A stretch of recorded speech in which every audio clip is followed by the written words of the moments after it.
Welcome to The Foundry, where leaders are forged daily. Each week we investigate themes of leadership, entrepreneurship, and mindset with some of the greatest minds in real estate.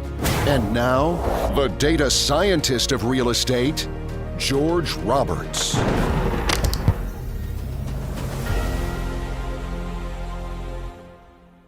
All right, welcome back, entrepreneurs. Today, I have Jason Balin for the second half of our interview. In the first half, we talked about passive investing. We talked about hard money lending. We talked about his many businesses, including his single-family home investments. Now, in this second half of the episode, we're going to focus on authorship and how that can transform your business. It's a great way to market. Welcome to the show, Jason. Thanks so much, George. Appreciate it. Oh, hey, I want to talk about authorship. So you've written 3 books. That's a lot. Most people, I think everybody should be an author. It's a great way to gain exposure and position yourself as a thought leader in your business. Tell us what got you into the authorship business, and we'll talk a little bit about your books too as well.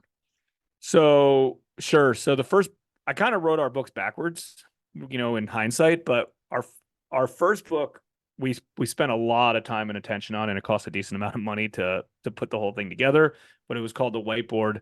And in essence, think of a blank canvas, a whiteboard, and that was like, I don't remember when we wrote that book, maybe 10 years ago or 8 years 2015, ago. 2015, I believe. So 2015. Yeah, 9 years ago. Okay. So about 9 years ago.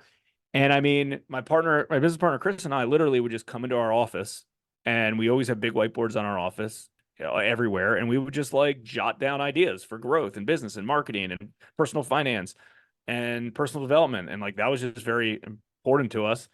So that's kind of where the topic came from. And we were just like really into business growth at the time and marketing, for our lending business, obviously. So that kind of was just like a passion project that never really got monetized, I don't think, but it felt good to write. And, we spent a lot of time on it, and hopefully it, changed the life of people. And that's enough even to that. But, yeah.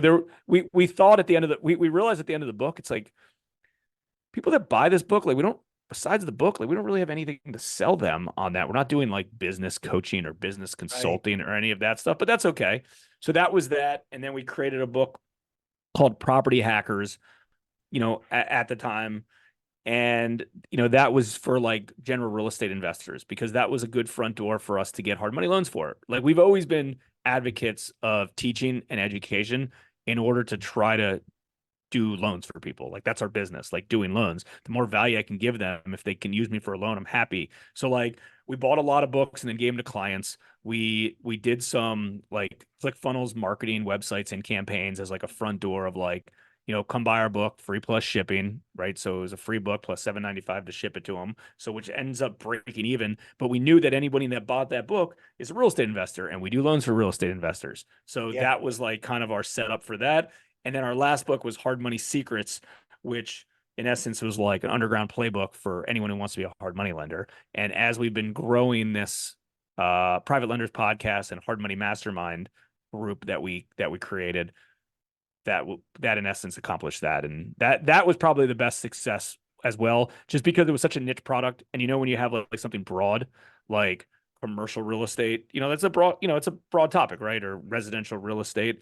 As soon as you niche down into something, I feel like, you'll have more loyal followers and things like that. So riches in the niches. Absolutely. Yeah. So using the book as marketing, that's huge. And if you don't mind me asking, I'd like to ask you if you ever used any ghostwriters in your business. How did that work? Yeah. So in essence, we used a ghostwriter in all of them for the most part. The whiteboard, we did a good bit ourselves first, and then we were just kind of stuck and didn't know what to do. So we had someone kind of put the whole thing, package the whole thing together for us.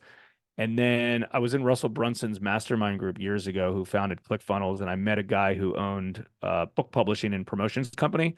So he helped us promote it and kind of showed us the ropes like that. And then the other 2 books were somewhat ghostwritten as well. I mean, it's all of our original content. Like, typically the way that a lot of these work is, we'll put together ideas and chapter titles and tables of contents. And then in essence, we'll just get interviewed by the ghostwriter of like, cool, what do you have in mind here? Let's talk about this. Let's talk about this. And then we spend, a few hours per chapter for the most part, more than a few hours, a lot of hours per chapter, kind of going through the content. And then they kind of put it together. And then we read it and we proofread it. Then we go back to them. And it's not perfect. And I don't think it ever will be perfect unless we spent a whole year of our life in the basement devoted to it. Yeah, But yeah, that very wasn't, true. but that wasn't the goal for us. Yeah. So So I think that's very important. I mean, if you're one of those people out there who has the ideas, you got the expertise, you want to become the author, there's still a lot of work to it, but I gotta say there's no excuse to it. I mean, some of the best books in the world, like David Goggins' Can't Hurt Me, ghostwritten. He's totally open about it. And it's obvious where the ideas come from. So yeah, totally cool. yeah, Yeah, no shame in using that. Well, I'd love to ask you about the whiteboard. I know that was your first sure. one. But so what is it about the whiteboard that makes it such a valuable business planning tool? I mean, here's the thing. Like, we legit put every idea, resource, tip, trick inside that we did inside our business to grow Hard Money Bankers into that book. Like, it was like the blueprint that Yeah. insert business here. So, and I think that was kind of why I was passionate, because I was like, Chris and I didn't have like a lot of friends that were business owners or, came from like tons of money of like, hey, your parents are entrepreneurs, you can take over their business or do this or do that. Like, we didn't really come from that. So like, starting a business kind of seemed crazy to a lot of people in our circle. Not that they were naysayers or put us down. That was 100% from the truth. But they also knew that Chris and I were a little bit kind of wild of like, you guys should be starting a business. That sounds like something that you guys should be doing. Because my business partner and I went to high school together, so we've known each other forever. So we have, we've had the same circles, for almost our whole lives. So we knew the exact same people. So it was, I don't know. It was kind of a fun passion project to just put all that stuff in writing. We had a business coach slash consultant at the time that I think we both had the same one. We would meet with him different times, obviously, but we had that business coach for 5 years. And, it was something that he encouraged as well. He was like, you guys are really passionate about this business side of things and this marketing side. We were really into marketing from like day one in our business. So it's like, well, why don't you just, roll all this stuff on paper and try to formulate it into a book? Yeah, good stuff. Well, great story too. Again, I told my audience many times that I'm in the process and hope to send everything to a beta reader tonight. So Nice. really, really excited about that. Love to interview authors. Authors are the true thought leaders of our business. So yeah, if you want to get that status, there's really just about one way to do it. Got to go out on the speaking circuit or become an author. Not a whole lot of other ways to do it. But anyway, you know what I'd love to do? We'll just ask a couple quick getting to know you fun questions, and then we'll head into our very serious and exciting lightning round. So, okay, how about this? If your life was a movie, what would be the theme song? Man, you can't like preempt me with some of these ahead of time. If my life, Oh no, come on. This got to be fun. Totally live without a net. if my if my life was a movie, what would be my theme song? Sure. Oh man, I don't know. I mean, All right, I we can will I skip it. will I guess you're not a music listener. Is that fair to say? uh I You're I listen to like current pop music that my kids want to listen to on the way to sports games, and they're typically like, champion related or like winning related. good. I Um like it. I like it. I like pop music. I listen to Taylor Swift, so I think that would pretty cool there. All right. How about this? When was the last time you tried something for the first time? um I mean, I'm trying. I try to put myself in an uncomfortable situation pretty damn regularly. Like, related to the exact thing the first time. I can't. I don't know a specific example, but there's things like, even though like I do a lot of podcasts and I do a lot of speaking and things like that, like I'm still uncomfortable to do it every time, right? Maybe not a podcast, like this is a little bit easier, but like, you know, the other day, I spoke in front of like 200 people, and I'm nervous doing it. And then I had like a little meeting group. I spoke in 10 people. I was nervous about that too. So like, mostly because it was scripted. Like when I'm scripting something, I feel like I get nervous. If I can just go out there and be myself and stand up and shake my hands, that makes it a little bit easier for me. But Yeah. I'm not at this point, I'm not all that uncomfortable to put myself in an uncomfortable spot. Like I know it's going to be an uncomfortable spot, but I guess I'm not uncomfortable to put myself in that spot, even though I know it's going to be uncomfortable, if that makes sense. Yeah, it makes sense. Yeah, the love of personal growth, I find, is what makes that feeling of uncomfortableness fun. And I and don't and like to even say being comfortable being uncomfortable, because that kind of leaves you still being and uncomfortable. But and even little things may, are still uncomfortable. Like something as little as, telling a sports coach that your kid doesn't want to play on their team anymore. Like whatever. Like that's something little, but like that's something I've had to do in the past sure, or sure. recently. And it's still an uncomfortable call or in Yeah, person. Some people will just kind of, I mean, there's so many people that will just kind of like send an email or like just they don't want to deal with any conflict, that they just, pretend it doesn't exist. And I, I think no confrontation is the easy way out for everybody, including myself. But sometimes I'm kind of just like, just sack up and do I love it. Stack up and do it. it. All right, I think that's going to be the quote of the show. All right, so let's head into the lightning round. You ready? Yep.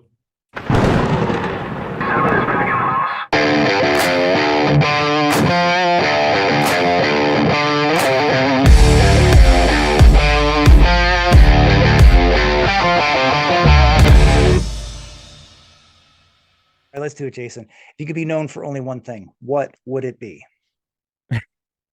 A great dad. What's the greatest lesson in leadership you've learned as an entrepreneur? Probably be very direct and transparent with employees and staff and business partners. Personal characteristic has been most pivotal to your success? Probably just being authentic and just being yourself, Yeah. no matter who you are. All right, I love it. Okay. So one more crazy question. I promise, the last one. All right, random question cards. Tell me when to stop cutting. Stop. All right, top question. What obligation do you believe you have to your country? To my country. So I'm a big advocate of being kind and being and like supportive neighbors. I truly believe that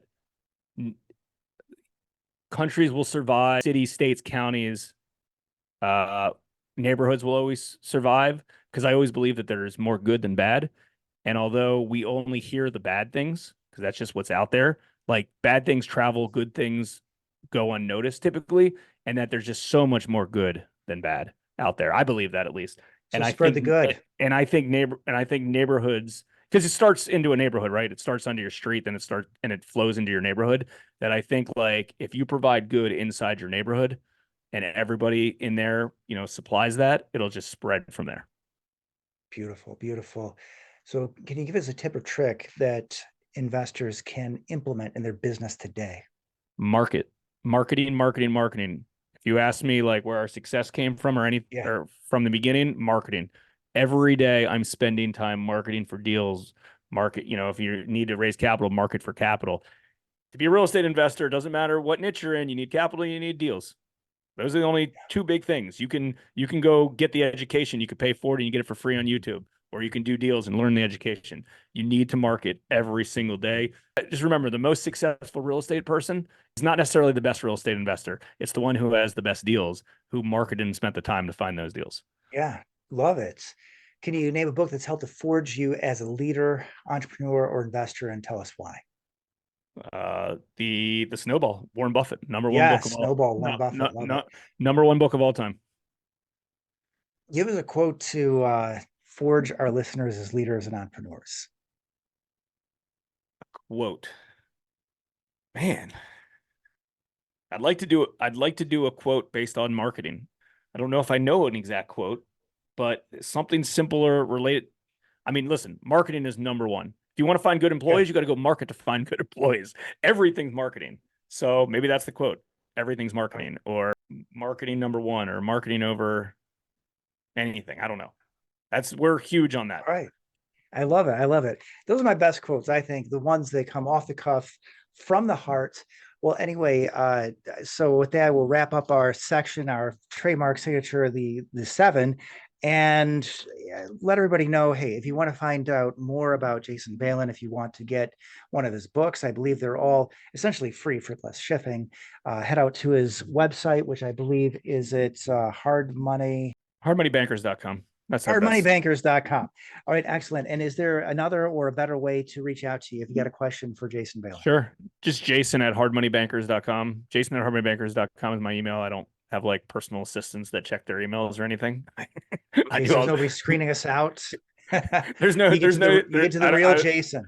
I don't need to be screened. I mean, I get a lot of emails every day, but like that's fine. Like you go through them and there's deals out there. We're all on the hunt for deals on a regular basis. Like that's what's important. So I'm available. Yeah, awesome. Well, Jason, I want to say thank you so much for taking the time to share your knowledge and experience with our audience. Absolutely. It was fun. I appreciate it, George. Yeah, likewise. A lot of fun.